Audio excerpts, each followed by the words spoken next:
Hello කොහොමද යාළුවනේ? මම ලූමි. අද ඔයාලත් ඇවිත් මාත් එක්ක මේ පාඩම අහන් ඉන්න. අපි එකට සරලව මේ පාඩම තේරුම් ගමු. රෙඩිද? අදත් අපේ මේ ගැඹුරු මූලාශ්‍ර විමර්ශනයට එකතු වෙන හැමෝම ඊටමත් උද්‍යෝගයෙන් පිළිගන්නවා. ඔව් අද ඇත්තටම ගොඩක් අපූර්ව මාතෘකාවක් අපි කතා කරන්න යන්නේ. අනිවාර්යයෙන්ම අද අපි කතා කරන්නේ අර මතු පිටින් බලනකොට ටිකක් තාක්ෂණිකයි කියලා හිතෙන දෙයක් ගැන. හැබැයි ඇත්තටම අපේ එදිනදා ජීවිතේට කෙලින්ම බලපාන දෙයක්. හරියටම හරි. මේසේ උඩ තියෙන අපේ අද සටහන් පෙළ සම්පූර්ණයෙන්ම වෙන් වෙලා තියෙන්නේ අර මෘදුකාංග මිනුම් ගැන කතා කරන්න. ඒ කියන්නේ software metrics. ඔව් විශේෂයෙන්ම මේ සටහන් වල තියෙන සයික්ලොමැටික් සංකීර්ණතාවය කියන සංකල්පය ගැන. නම නම් ටිකක් බරපතලයි වගේ නේද? ටිකක් නෙමෙයි ගොඩක් බරපතලයි වගේ ඇහෙන්නේ. හැබැයි ඒක එහෙම නැහැ. අන්න ඒකයි අද අපේ ප්‍රධාන අරමුණ වෙන්නේ පරිගණක කේතයක ගුණාත්මකත්වය සහ ඒකේ තියෙන සංකීර්ණත්වය හරියටම මනින්නේ කොහොමද කියන එක අර තාක්ෂණික වචන ගොඩෙන් එළියට අරගෙන ප්‍රායෝගිකව තේරුම් ගන්න එක. ඒක ගොඩක් වැදගත්. මොකද මේ සංකල්පය තේරුම් ගන්න එක මෘදුගංග ක්ෂේත්‍රයට විතරක් නෙවෙයි ඕනෑම කෙනෙක්ට වැදගත්. මම පෞද්ගලිකව මේ කේත පිටුපස හැංගිලා තියෙන ගණිතමය තර්කණය ගැන ලොකු කුතුහලයකින් ඉන්නේ. මොකද අපි දන්නවා මෘදුකාංග ඉංජිනේරුවන් ගොඩක් වෙලාවට මේ මිනුම් ගැන කතා කරන්න කැමති නෑ. ඔව් පද්ධතිය කඩාගෙන වැටෙනකම්ම කවුරුත් ඕව ගැන හොයන්නේ නැහැ. අන්න ඒකයි. ඉතින් අපි මේක ප්‍රායෝගික ලෝකෙට සම්බන්ධ කරගන්නේ කොහොමද කියන තැනින්ම පටන් ගමු නේද? අනිවාර්යයෙන්ම. මේක තොරතුරු තාක්ෂණික ක්ෂේත්‍රය විතරක් නෙවෙයි ඕනෑම සංකීර්ණ පද්ධතියක් කළමනාකරනකොට මතුවෙන ලොකුම අභියෝගයක්. පැහැදිලි. අපි කොහොමද පද්ධතියක සාර්ථකත්වය තක්සේරු කරන්නේ? අපේ සටහන් විශ්ලේෂණය කරලා බැලුවාම පැහැදිලිව පේන කාරණයක් තමයි මේ සංකීර්ණත්වය සහ ගුණාත්මක භවය කියන්නේ කාසියක දෙපැත්ත වගේ කියන එක. ඒ කියන්නේ එකක් අනිකට කෙලින්ම බලපාන. හරියටම අපි කේතයක් ලියනවා කියන්නේ නිකම්ම යන්ත්‍රයකට උපදෙස් දෙන එක විතරක් නෙවෙයිනේ. ඒක අනාගතයේදී තවත් මිනිසියෙකුට කියවලා තේරුම් ගන්න පුරුවන් විදිහට නිර්මාණය කිරීමක්. භවය ප්‍රායෝගිකව මනින්නේ කොහොමද කියන එක ගැන අද අපි පියවරෙන් පියවර විග්‍රහ කරමු. හොඳයි අපි එහෙම කරමු. හරි. එහෙනම් අපි මුලින්ම මේකේ ලොකු පින්තූරේ දිහා බලමු. මට මේ සටහන් කියවද්දී ආපු පළවෙනි ප්‍රශ්නය තමයි අපි කොහොමද හොඳ මෘදුකාංගයක් කියන්නේ මොකක්ද කියලා හරියටම නිර්වචනය කරන්නේ. ඒක ඇත්තටම හොඳ ප්‍රශ්නයක්. කෙනෙක්ට හොඳ දේ තවත් කෙනෙක්ට හොඳ නොවෙන්න පුළුවන් නේ. උදාහරණයක් විදිහට වේගයෙන් වැඩ කරන පද්ධතියක් හදන එකද නැත්නම් දෝෂ අඩු පද්ධතියක් හදන එකද වඩා වැදගත්. මේක එකිනෙකාට සාපේක්ෂයි නේද? ඔව් ඒක හරිව සාපේක්ෂයි. ඒ නිසා තමයි මෘදුකාංගයේ ගුණාත්මක භාවය මනින්න පුළුවන් ප්‍රමිතිගත මිනුම් දඬු කීපයක්ම හඳුන්වා දීලා තියෙනවා. ඒ කියන්නේ quality metrics.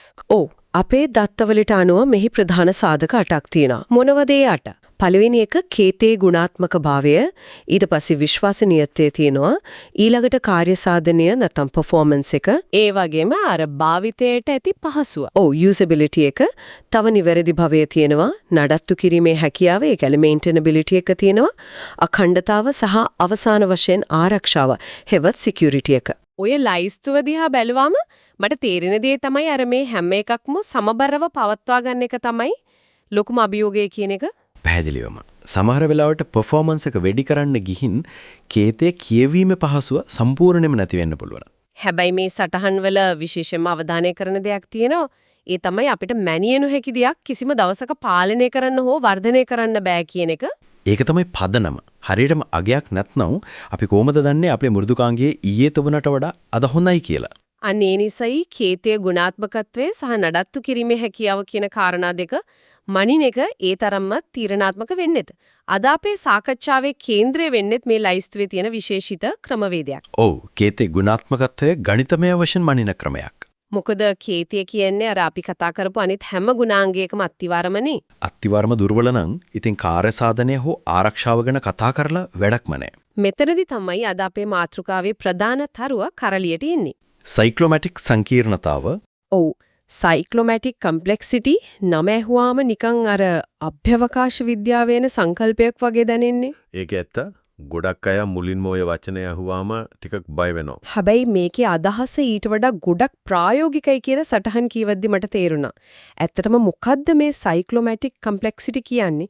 මේකෙන් මනින්නේ කේතේ තියෙන පේලි ගණනද? නම ටිකක් බරපතල වුණාට මේකෙන් කේතයේ දිග හෝ පේලි ගන්න මනින්න නැහැ. එහෙනම් මොකද්ද මනින්නේ? අපේ මූලික පැහැදිලි කිරීම වලට අනුව මේකෙන් කරන්නේ පරිගණක ක්‍රමලේඛයක් ඇතුලේ තේර රේඛීයව ස්වාධීන මාර්ග සංඛ්‍යාව මැන බැලීමයි. රේඛීයව ස්වාධීන මාර්ග සංඛ්‍යාව. ඒ කියන්නේ ඒ කියන්නේ යම් කේතයක් ක්‍රියාත්මක වීමේදී ආරම්භයේ සිට අවසානයේ දක්වා ගමන් කළ හැකි එකිනෙකට වෙනස් පාරවල් කීයක් තියෙනවද කියන එක ගණනය කිරීම තමයි මෙතනදී කරන්නේ. ඒ කියන්නේ මේක හරියට ஒரு නගරයක පාරවල් නෙට්වර්ක් එකක් වගේ. අපි හිතමු මම වාහනයක් පදවාගෙන යනවා කියලා. ඔව් හොඳ උපමාවක්. කේන්ම තියෙන පාරක කිසිම හැරීමක් නැතුව යනකොට මට ගන්න තීරණ මොකුත් නැහනේ. ඒ ගමන හරිම සරලයි. හරියටම හරි. හැබැයි මට මංසන්දියක් හමු වෙන හැම වෙලාවකම එක්කෝ වමට යන්න ඕනේ නැත්නම් දකුණට යන්න ඕනේ. ඒ හැම තීරණයක්ම මගේ ගමනාන්තියට යන්න පුළුවන් අලුත් පාරක් නිර්මාණය කරනවා. ඒක ඊටමත් නිවැරදි උපමාවක්. කේතයක වුණත් ඔය වගේ තීරණ ගන්න තැන් වැඩි වෙන තරමට ඒකේතේ ක්‍රියාත්මක වෙන විදිහ ගැන අපිට තියෙන පාලනය සහ අවබෝධය සංකීර්ණ වෙනවා. ඔය කේතයක තියෙන මංසන්දි තමයි අපි අර if කොන්දේසි ලූප්ස් වගේ දේවල් වලින් දකින්නේ. ඔව් මේ පාරවල් ගාන මනින්න තමයි තෝමස් මැකේබ් කියන විද්‍යාඥයා විසින් පදනම් සමීකරණයක් හඳුන්වා දීලා තියෙන්නේ. VG සමානයි E අඩු කිරීම n එකතු කිරීම 2 කියන සමීකරණය නේද? ඔව් ඒක තමයි මෙතන VG කියන්නේ සයික්ලෝමැටික් සංකීර්ණතාවයට. හැබැයි මේක තේරුම් ගන්න නම් අපි මුලින්ම කේතයක් කියනදී ප්‍රස්ථාරයක් විදිහට දකින්න පුරුදු වෙන්න ඕනේ. මටත් මේක සටහන් වල දකිද්දි හිතුනේ අපේ සාමාන්‍ය කේතේ මේ සමීකරණයට ගලපන්නේ කොහොමද කියලා. මේකට තමයි පාලන ප්‍රවාහ ප්‍රස්ථාරය මත නැත්තම් control flow graphs පාවිච්චි කරන්නේ. පරිගණක කේතයක් නිකන්ම අකුරු ගොඩක් විදියට දකින්නවට වඩා ඒක පියවරෙන් පියවර ගමන් කරන ප්‍රස්ථාරයක් බවට පත් කළාම මේක තේරුම් ගන්න ලේසි නේද? අනිවාර්යයෙන්ම මේ ප්‍රස්ථාරවල ආරම්භක සහ අවසාන ලක්ෂ්‍ය තියෙනවා. ඊට අමතරව තීරණ ගන්න ලක්ෂ්‍ය, ඒ කියන්නේ decision nodes තියෙනවා. කොන්දේසියක් පරීක්ෂා කරන තැන් අපි D අකුරෙන් දක්වනවා. ඔව් තීරණයක් නැති සාමාන්‍ය ක්‍රියාපටිපාටි ලක්ෂ්‍ය අපි P අකුරෙන් දක්වනවා. මේ ලක්ෂ්‍ය ඔක්කොම එකට එකතු කළාම එන මුළු ලක්ෂ්‍ය ගාන තමයි n කියන්නේ. හරියටම. ඊට පස්සේ මේ ලක්ෂ්‍ය එකිනෙකට යා කරන දිශාව පෙන්වන දාර එමත් නැත්නම් එජස් තියෙනවා. ඒ සම්පූර්ණ දාර ගාන තමයි E වලින් කියවෙන්නේ. දැන් අපි අර කලින් කිව්ව VG සමානයි E අඩු කිරීම n එකතු කිරීම දෙත කියන සමීකරණයට මේ අගයන් ආදේශ කරලා බලමු. සටහන් වල මේක ගණිතමය වශයෙන් ඊටමත් අපූර්වට පෙන්නලා තියෙනවා. ඒ කියන්නේ ප්‍රස්ථාරයක සම්පූර්ණ දාර සංඛ්‍යාව E සමාන වෙනවා අර ඔව් D දෙගුණයකට එකතු කරනවා එක P අකුරක්. මොකද සෑම තීරණ ලක්ෂයකින්ම පාරවල් දෙකක් පිට වෙනවා. සාමාන්‍ය ලක්ෂයකින් එක පාරක් පිට වෙනම ඒ වගේම සම්පූර්ණ ලක්ෂ්‍ය සංඛ්‍යාව ඒ කියන්නේ n සමාන වෙනවා d එකතු කිරීම p එකතු කිරීම 1 කියන එකට. අර අවසාන ලක්ෂයත් එකතු වුණාම තමයි ඒක හැදෙන්නේ. මෙතනදී තමයි මේ සංකල්පයේ තියෙන ලස්සනම දේ මට තේරුනේ. මම මේ ගණිතමය සුළු කිරීම දැක්කාම පුදුම වුණා. යයි. අපි අර කිපු අගයන් දෙක ප්‍රධාන සමීකරණයට දැම්මාම අර ලොකු ප්‍රස්ථාරයේ තියෙන සාමාන්‍ය ක්‍රියාපටිපාටි ලක්ෂ්‍ය ඒ කියන්නේ p අකුර සම්පූර්ණයෙන්ම කැපිලා යනවානේ. ඔව් ඒක තමයි මැජික් එක. අන්තිමට ඉතුරු වෙන්නේ VG සමානයි D එකතු කිරීම 1 කියන ඊටාම කුඩා සමීකරණය විතරයි. මේක ඇත්තටම මෘදුකාංග ඉංජිනේරුවන්ට මාර පහසුවක්. අනේ සරල බව තමයි මෙහි තියෙන ප්‍රබලත්වය. ඩීදන එක කියන්නේ මේ සංකල්පයේ හදවත. මොකද මේකෙන් කියන්නේ කේතයක තියෙන සංකීර්ණතාවය මනින්න අපිට අර ලොකු ප්‍රස්ථාරය ඇඳ දාර ගණන් කරන්න ඕනේ නෑ. කිසිම අවශ්‍යතාවයක් නැහැ. ලයින් දාස් ගානක් තියෙන කේතයක වුණත් තියෙන තීරණ ගණන හොයාගෙන ඒකට එකක් එකතු කළාම සයික්ලෝමැටික් සංකීර්ණතාවය අපිට ලැබෙනවා. මේක පුදුම තරම් සරලයි. තීරණ ලක්ෂ්‍ය සංඛ්‍යාවට එකක් එකතු කිරීමෙන් අපිට සම්පූර්ණ කේතයේ මාර්ග කීයක් තියෙනවද කියලා නිවැරදිවම කියන්න පුළුවන්. දැන් අපි මේක ප්‍රායෝගික උදාහරණ කීපයකට අදාළ කරලා බලමු. එතකොට අහගෙන ඉන්න අයට මේක තවත් හොඳට පැහැදිලි වෙයි. හොඳයි. අපේ සටහන් වල මේ වෙනුවෙන් සැබෑ කේත උදාහරණ කීපයක්ම දීලා තියෙනවා. අපි මේවායි graph අඳින්නේ නැතුව අර සරල සමීකරණේ පාවිච්චි කරලා බලමු. එකඟයි. පළවෙනි උදාහරණ විදිහට තියෙන්නේ ඊටාම සරල if කේතයක් සහ if else කේතයක්. මේ කේත කොටස් දෙකේම තියෙන්නේ එකම තීරණයක් විතරයි නේද? ඔව්. පළවෙනි එකේ if කොන්දේසියක් තියෙනවා. දෙවෙනි එකත් if else කියලා තියෙන්නේ එකම කොන්දේසියක් පරීක්ෂා කිරීමක්. ඒ නිසා මේ දෙකේම තීරණ ලක්ෂ්‍ය ගණන එක්තැන D වලගේ එකයි. ඉතින් අපේ සමීකරණයට අනුව එකට එකක් එකතු කළාම දෙකක් වෙනවා. ඒ කියන්නේ මේ කේත කොටස් දෙකේම සයික්ලෝමැටික් සංකීර්ණතාවය දෙකයි.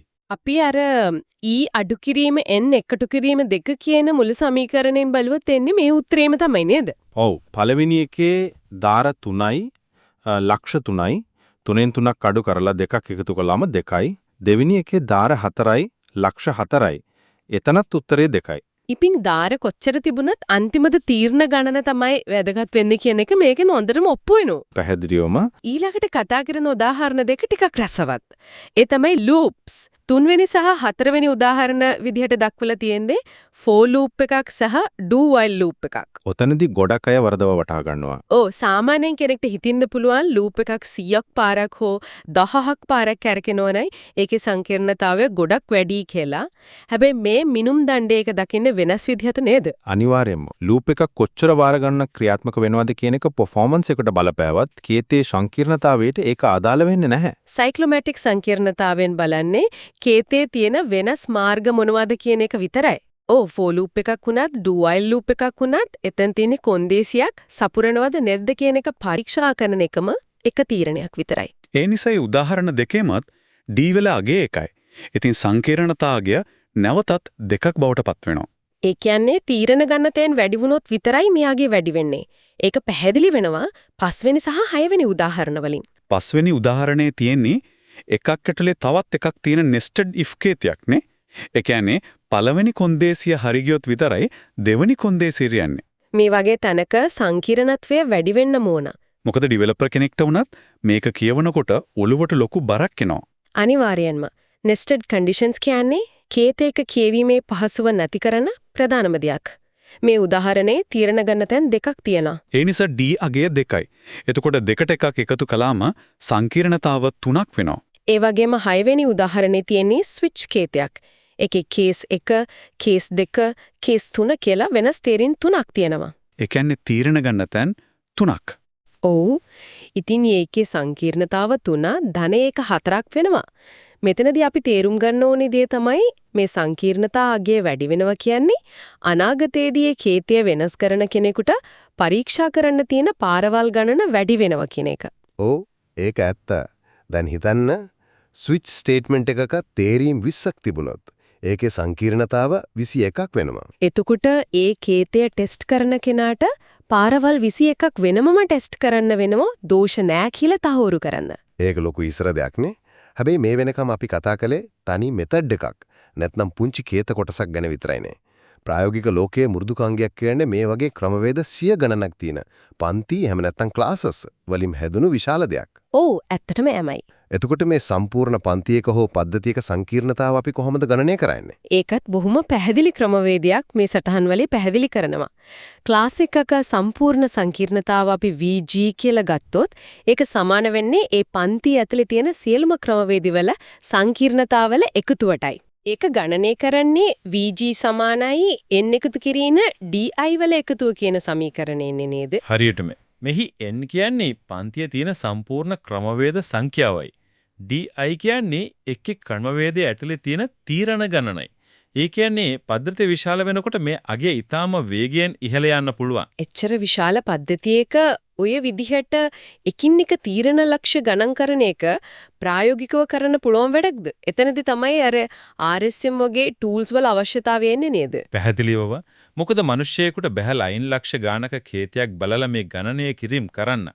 අද කාලේ මේ මිනුම් ස්වයංක්‍රීයවම ගණනය වෙනවා. මේ වගේ tools වලින් කරන්නේ කේතය විශ්ලේෂණය කරලා මේ සංකීර්ණතා අගයන් අපිට ලබා දෙන එක. හැබැයි මෙතෙන්දී තමයි අපි මේ සටහන් වල දැක්ක වඩාත්ම ආකර්ශනීය සහ ගැඹුරුම කාරණේ මතුවෙන්නේ. ඒ කියන්නේ බයිට් කේතේ සංකීර්ණතා ගැන නේද? ඔව්. මම එතරම් ආසම කරපු කොටස ඒකයි. සාමාන්‍යයෙන් අපි හිතන්නේ අපි ලියන ලස්සන පිරිසිදු මූලකේතේ තමයි යන්ත්‍රය ඇතුළේ දුවන්නේ කියලා නේ. හැබැයි ඒක එහෙම නෙවෙයි. කම්පයිලර් එකකින් මේක පරිගණකයට තේරෙන භාෂාවට, ඒ කියන්නේ බයිට් කේතයට පරිවර්තනය කළාට පස්සේ එතන සම්පූර්ණයෙන්ම වෙනස් ලෝකයක් හැදෙනවා. මේ සටහන් වල උදාහරණයක් විදිහට දක්වලා තියෙනවා if q14ක් සහ go to 21 වගේ බයිට් කේත පීලි. ඔව් ඒකෙන් කියවෙන දේ ගොඩක් ගැඹුරුයි. මේකෙන් මට තේරුනේ අපි ලියපු මූලකේතයට වඩා යන්ත්‍රයේ දකින්න කේතයේ සංකීර්ණතාව සම්පූර්ණයෙන්ම වෙනසක් ගන්න පුළුවන් කියන එකයි. ඒක මෘදුකාංග ඉංජිනේරු විද්‍යාවේ ඊටම තීරණාත්මක නිරීක්ෂණයක්. අපි මූලකේතය දිහා බලලා මේක හරියම සරලයි. මෙතන තියෙන සංකීර්ණතාවය 3යි කියලා හිතාගෙන හිටියට කම්පයිලර් එකේ ඒක යන්ත්‍රයට තේරෙන විදිහට කඩනකොට අමතර පාලන ව්‍යුහයන් නිර්මාණය කරනව නේද? අනිවාර්යයෙන්ම කාර්යක්ෂමතාව වැඩි කරන්න හෝ ආරක්ෂිත පියවර විදියට කම්පයිලර් එක විසින්ම go to penium වගේ දේවල් එකතු කරනවා. එතකොට ක්ලාස් ෆයිල් එකේ නෙමත් නැත්තම් බයිට් කේ තියෙන අපි සංකීර්ණතාව මැන්නොත් අර අපි මුලින් හිතාගෙන හිටපු අගයට වඩා ගොඩක් වැඩි අගයක් ලැබෙන්න පුළුවන්. ඔව් ඒක තමයි භයානකම తত্ত্বය. ඒ කියන්නේ අපි මේ මනින සංකීර්ණතාව පරම සත්‍යයක් නෙවෙයි. ඒක අපි බලන මට්ටම අනුව වෙනස් වෙනවා. හරියටම හරි. අපි ඩෙවලොපර්ස්ලා විදියට ටෙස්ට් කරන්නේ මූලකේතය ඇතුලේ තියෙන පාරවල් විතරයි නම් කම්පයිලර් එකෙන් අලුතින් හදපු අර අතුරු පාරවල් කවුද ටෙස්ට් කරන්නේ? කවුරුත් කරන්නේ නැතිතරම්. මේකේ ඇත්තටම දෝෂ හැංගිලා තියෙන පුළුවන් ලොකුම තැනක් නේද? ඒක තමයි මෙතන තියෙන භයානකම පැත්ත. බයිට් කේතය ඇතුලේ සංකීර්ණතාව වැඩි වෙනවා කියන්නේ යන්ත්‍ර මට්ටමේදී නොපෙනෙන අවදානම් මතුවෙන්න පුළුවන් කියන එක. අපි මුලින්ම කතා කරපු ගුණාත්මකතා මෙනුම් ලයිස්තුව මතකද? ඔව්. ආරක්ෂාව, විශ්වාසනීයතාව, නඩත්තු කිරීමේ හැකියාව මේ හැම එකකටම මේ නොපෙනෙන සංකීර්ණතාවයේ සෘජුවම බලපානව නේද? පැහැදිලිවම. හොඳ මෘදුකාංග ඉංජිනේරුවරයෙක් හැම විටම උත්සාහ කරන්නේ මූලකේතයේ සංකීර්ණතාවය අවම මට්ටමක පවත්වා ගන්නයි. මොකද මූලකේතයේ සංකීර්ණ වෙන තරමට බයිට් කේතයේ සංකීර්ණතාවය ඊටත් වඩා විශාල ගුණයකින් වැඩි වෙන්න පුළුවන් නිසා. ඒ කාර්යයේතර පොඩි හිම බෝලයක් කන්දකින් පල්ලෙහාට එනකොට ලොකු වෙනවා වගේ වැඩක්. හරිම පැහැදිලි. අද අපි ඔඩාප් බුර ගමනක් ආවා. අපි මේ කතා කරපු දේවල් සාරාංශගත කළොත් ඔව් එකතු කරලා ගමු. මෘදුකාංගයක ගුණාත්මක භවය මනින්න විවිධ ක්‍රම තිබුණත් කේතයක ගුණාත්මක භවය සහ නඩත්තු කිරීමේ පහසුව මනින ප්‍රබලම සහ ප්‍රායෝගිකම ක්‍රමයක් තමයි මේ සයික්ලොමැටික් සංකීර්ණතාවය කියන්නේ. අනිවාර්යයෙන්ම කේතයක් ඇතුලේ තියෙන කොන්දේසි සහ ලූප්ස් ගණනය කිරීමෙන්, ඒ කියන්නේ තීරණ ලක්ෂවල දෙකක් එකතු කිරීමෙන් ඊටාම සරලම අපිට මේක ගණනය කරන්න පුළුවන්. ඔව් D ධන එක. සංකීර්ණතාවයේ අඩු කේතයක් කියන්නේ දෝෂ හොයාගන්න ලේසි, අනාගතයේදී විනාශ කරන්න ලේසි, වඩාත් ආරක්ෂිත කේතයක් කියන එක අපි අද හොඳින්ම තේරුම් ගත්තා. අවසාන වශයෙන් කියන්න තියෙන්නේ මේක හුදු ගණිතමය සමීකරණයක් විතරක් නෙමෙයි, මේක හොඳ මෘදුකාංග නිර්මාණය කිරීමේ දර්ශනයක්. කේතයක් ලියනකොට හැමතිස්සෙම මේකට තව කොන්වේසියක් දැම්මොත් අනාගතයේ මේක කියවන කෙනාට කොච්චර වාදයක් වේද කියලා හිතන්න පුරුදු වීම තමයි වෘත්තීය මෘදුකාංග ඉංජිනේරුවෙකුගේ ලක්ෂණය. ඒක ඇත්ත. මේ සීලම කරුණ එක්ක බලද්දී මගේ මනසට එන ප්‍රකෝපකාරී අවසාන සිතුවිල්ලක් තියෙනවා අපි ශ්‍රාවකීන්ට. මොකක්ද? අපි අර කතා කළා වගේ අපි ලියන ඊටාම සරල පිරිසිදු මූලික කේතය යන්ත්‍රයකට තේරෙන බයිට් කේතයක් බවට පරිවර්තනය වීමේදී අපට නොපෙනෙන අමතර සංකීර්ණතාවයක් නිර්මාණය වෙනවා. ඔව්. එහෙමනම් නිකමත හිතලා බලන්න අපේ අතේ තියෙන ෆෝන් එකේ අපි යන වාහනේ බ්‍රේක් සිස්ටම් එකේ රෝහල් වල තියෙන ජීවිතාරක්ෂක උපකරණවල වැඩ කරන්නේ අපි ලියපු කේතය නෙවෙයි අර අදෘශ්‍යමාන සංකීර්ණතාවයක් තියෙන බයිට් කේතය. ඒක නම් ඇඟ කිලිපොළ යන සිතුවිල්ලක්. මුල් කේතේ ලියපු කෙනාටවත් හරියටම තේරෙන්නේ නැති යන්ත්‍රයේ විසින්ම හදාගත්තු අතුරු පාරවල් කීයක් නම් ඒ ක්‍රිටිකල් සිස්ටම්ස් ඇතුලේ මේ මොහොතේ දුවනවද?